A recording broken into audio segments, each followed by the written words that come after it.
Hello, this is the first episode of my Christmas programs. So I've titled it Wholesome Christmas. I'm going to try and show you some sort of homemade DIY kind of things around Christmas that I like to do. So I've got some cooking, so for Christmas dinner, different parts of that. I've got some decorations and presents. And yeah, just some little blogs around Christmas time events that we're going to. There's going to be a few of these hopefully. So if there's anything you'd like me to show, please let me know in the comments. That'd be really good. In this first episode, I've done a starter for our Christmas dinner. So I've made a soup to go at the start of our Christmas meal. I've started our Christmas shopping, so I've made some wrapping paper, some homemade wrapping, so I've started wrapping the presents in that, and I've also started on making some decorations for the house. So I've made a small decoration that's sort of good for sort of the start of December when it's not full on Christmas yet, but it's starting to gear up. And it's something that we can add to later in the month. Yeah, so lots more of that to come hopefully. And I hope you enjoy watching these three bits, and let me know what you think.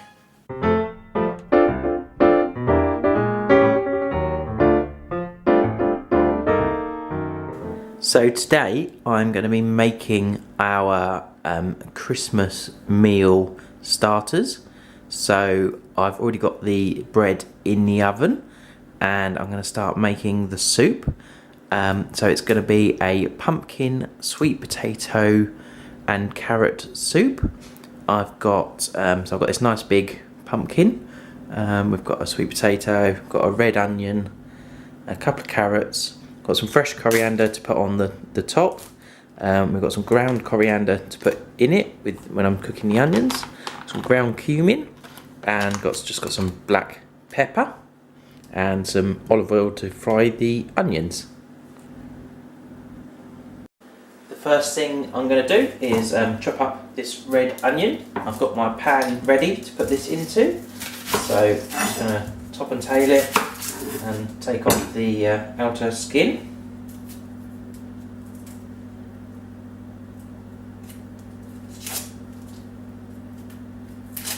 Now the skin's off, I'm just going to chop it as finely as I can. So quite roughly, just into little slices both ways. It's going to go in a blender anyway, so it'll all get chopped up.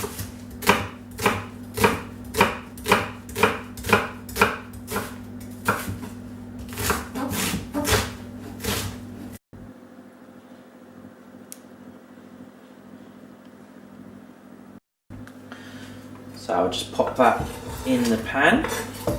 A nice big pan so we can fit lots of pumpkin in, and add some olive oil, some rapeseed oil, not a lot. While the onion is starting to fry, I'm going to peel this sweet potato and chop it into small chunks. While I'm just waiting for that onion to get going, I will put the spices in after a couple of minutes.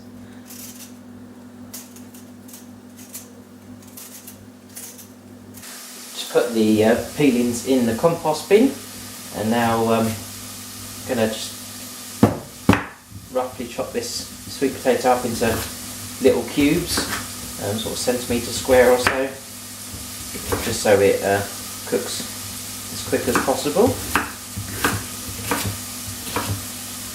Next to go in is the spices. So I've got some ground cumin, so I'll just put about a teaspoon in, just a little bit of a shake, and a teaspoon of ground coriander.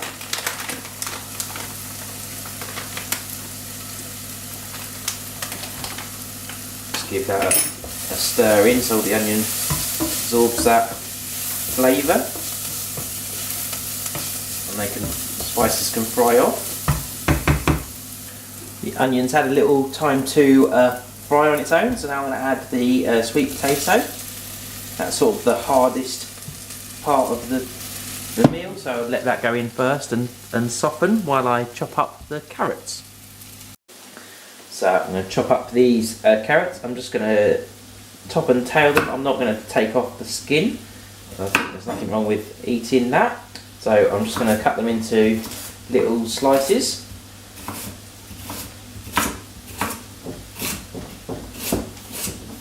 So I'm going to put the carrot in that's been chopped up.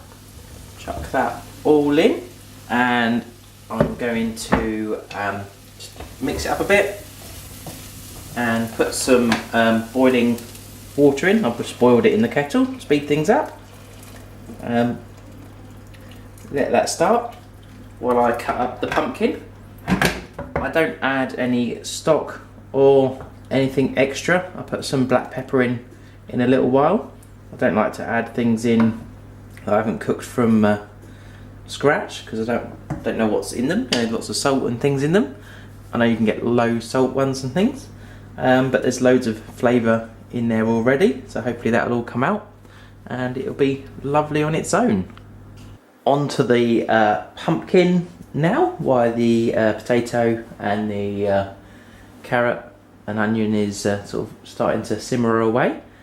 So I'm going to probably use maybe a quarter of this to start with and see how much it bulks up the pan. So I'm just going to cut into it and scoop the seeds out.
You can save the seeds from some of these and put them in the oven, and they make quite a nice sort of accompaniment, go on the top of the soup, or you can eat them just as is. So I'm going to take the skin off next. I'm just going to cut it into smaller chunks so it's easier to slice the skin off. Just run the knife down the edge. And then chop this into little pieces and chuck them straight in the pan with the rest of the ingredients. So the soup is all nicely simmering away now. Obviously there's lots of different things you could put in here. A lot of times I put celery in my soups. You could also put butternut squash or different types of squash in. There's lots of different types of pumpkins and squashes you can use with different flavours. There's the onion squashes and things that taste quite good in soups. So you could mix it up with some of those, or do it completely with a squash instead of pumpkin. Yeah, lots of different things you can do. So this will simmer away until the vegetables are soft. Mainly the sweet potato will take the longest probably, and then we'll put it in the food processor. The vegetables are all soft now. They've been simmering away for quite a while, and all the flavours are all infused and lovely. So I've got my blender. I'm just going to use a slotted spoon just to take out the vegetables, and then I'll add in a bit of the liquid at a time so that it's not too too sort of wet. We quite like it quite sort of firm. I'm not sure what the right word is really. But yeah, and pumpkin's quite watery anyway, so it does stay quite a lot of liquid. So yeah, just going to put that all in there and whiz it up, and then add some more liquid if need be.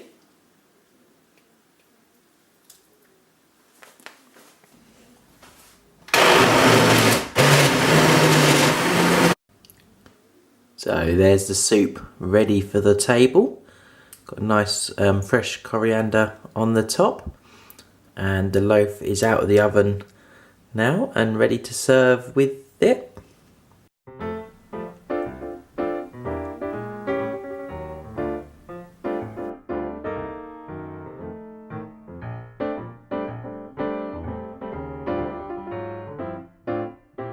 I have done some of my Christmas shopping, so I'm starting to wrap some presents up.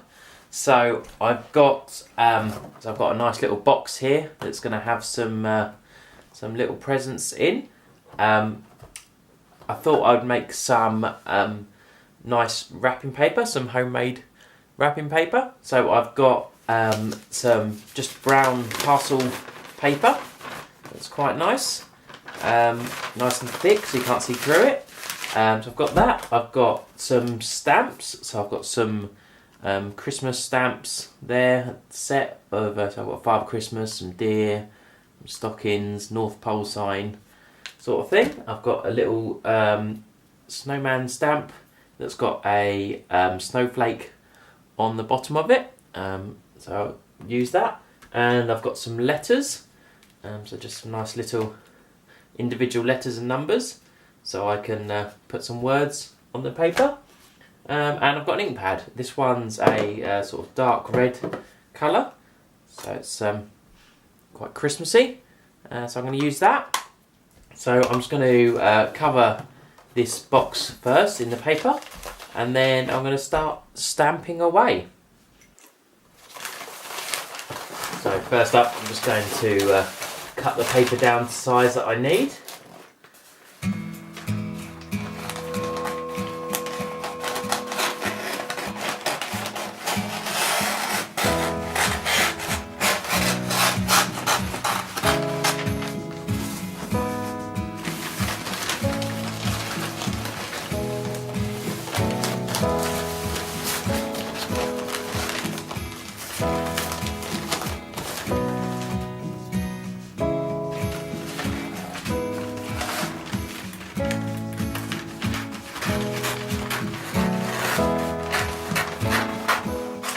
On this parcel, I'm just going to use ordinary sellotape.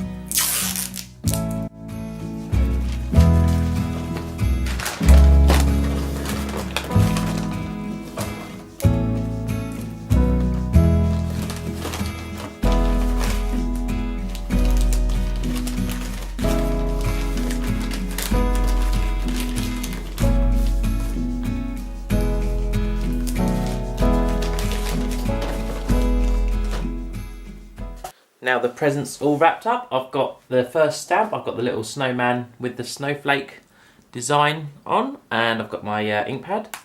I'm going to do this quite in a sort of rustic way. I'm just going to sort of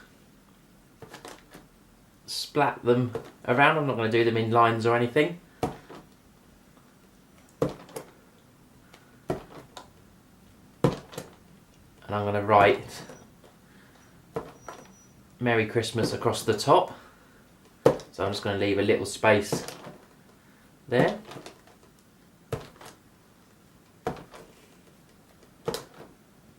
One more. And then I've got my letters. So I've dug out the letters I need. Obviously some of them are used twice. So I'm just going to make a start. I'm not trying to get this straight necessarily.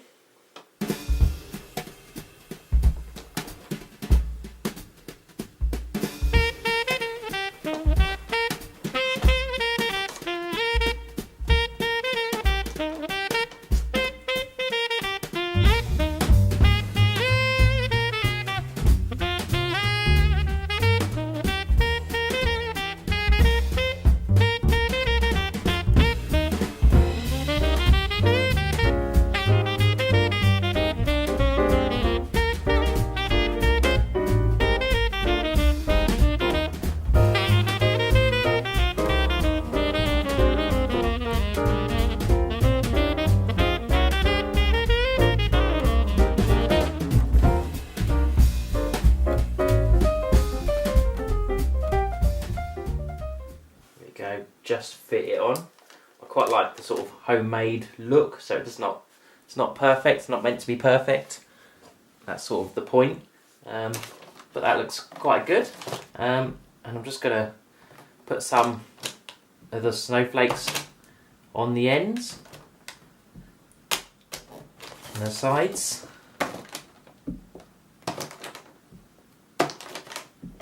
Quite a quick and easy way to make this decoration. Looks quite good.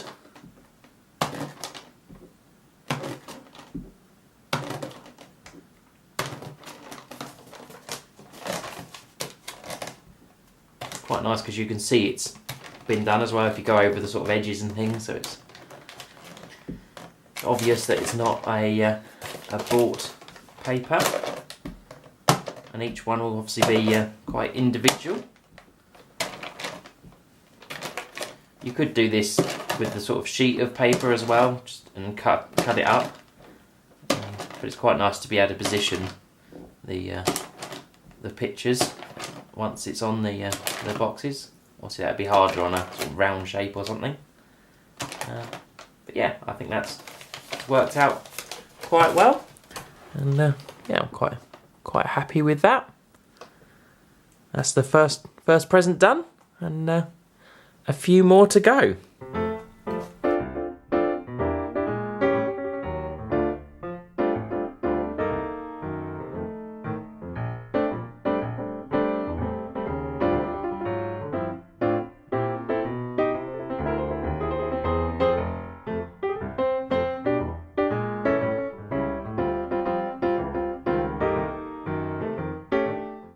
I'm going to make a really simple Christmas flower decoration. I'm going to start with quite a really simple, easy one that's sort of quite fairly plain, just to sort of get us going into Christmas. Then I might add some more bits to it later in the month. So I've just been down to sort of edge of the woods, and there's a nice big pine tree there. And I've just cut off these sort of small ends of the branches, so it's quite a big tree, although it's got quite low hanging branches, so I cut off a few of these, just what I needed. Some of them have got some nice pine cones on, so keep those. So yeah, so I've got this this little vase, this little ceramic vase, and it's got a block of wet Oasis in. I've had that in a tub of water for about an hour just to soak up all the water, so hopefully that will keep the water, and it will keep the branches alive for quite a while. Obviously you can water it and it will hold it as well. Tend not to reuse these, but this one hasn't actually got many holes in it, so it's quite okay for a little while still, so I'll recycle that. Yeah, so I'm really simply just going to take the branches and cut off the bits I don't need with my secateurs, and push them in. Just going to aim for a sort of bowl shape, so it sort of comes out over the edge and goes up in a triangle. So I've got some quite nice ones that are quite thickly packed, so I'm just going to pull the bottom bits off that so it goes in easier, and just push it in. Yeah, just select bits like that.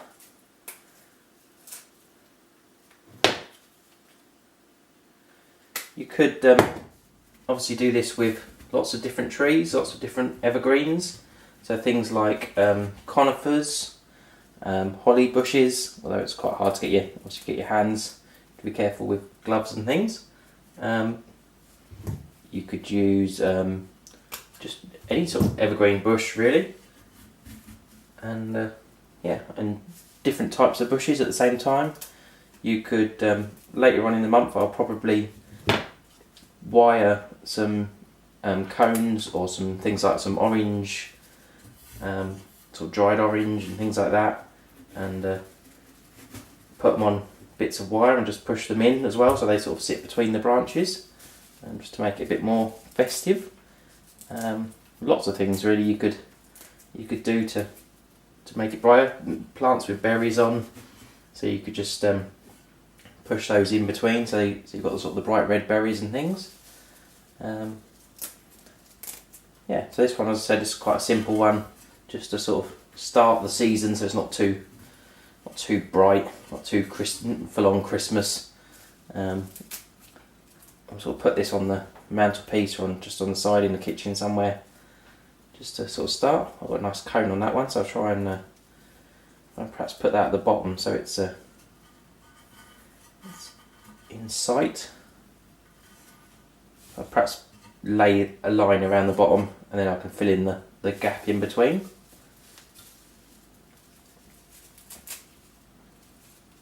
Quite a lot of sort of sap coming off of these. You just need to make sure you don't get that everywhere. It's quite sticky stuff.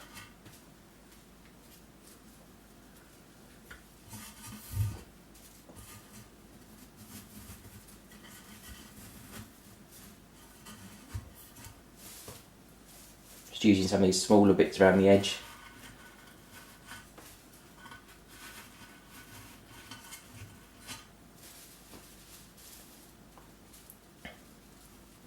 And some of these bigger, fluffier tops that are on the end of branches, just in the top, and they've got some little small pine cones growing in there, so they're quite nice to look at. Hopefully I'll have enough here to fill up my arrangement, or if not I'll go back. I didn't want to take out too much before I knew what I needed.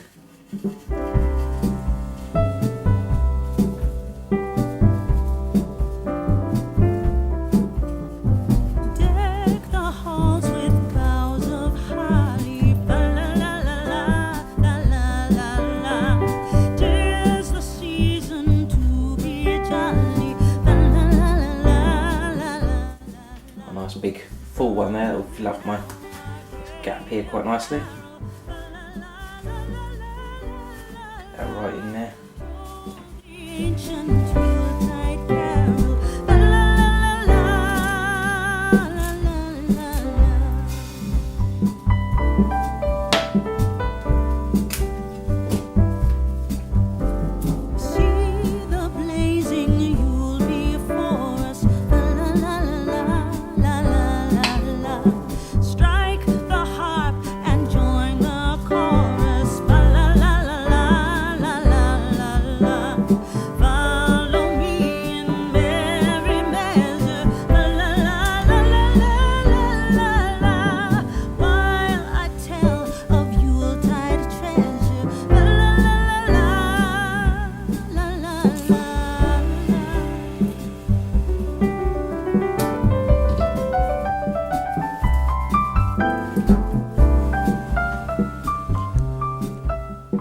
So here's a sort of finished look. So it's quite dome shape. It's not bad. It's quite a basic one, quite sort of low key looking at the moment. Obviously, as we get closer to Christmas, I might sort of rejuvenate it. It probably won't last that much longer, like right up to Christmas anyway. You could do lots of things. I was saying about putting extra things in. You could. I've got quite a large pine cone there, so you could wrap some wire around the base of the cone and then sort of push it into the plant so it sort of sits like that. Obviously if you had a few of those dotted around, it'd look quite good, or some spikes with some berries on, that would look okay. So yeah, it's a nice little pot, just sit up against the wall on the mantelpiece or something. Yeah, quite pleased with that for the first little bit of greenery in the house, little bit of Christmas in the house, early stage of Christmas, and yeah, good technique you can use for any sort of evergreen plant, really.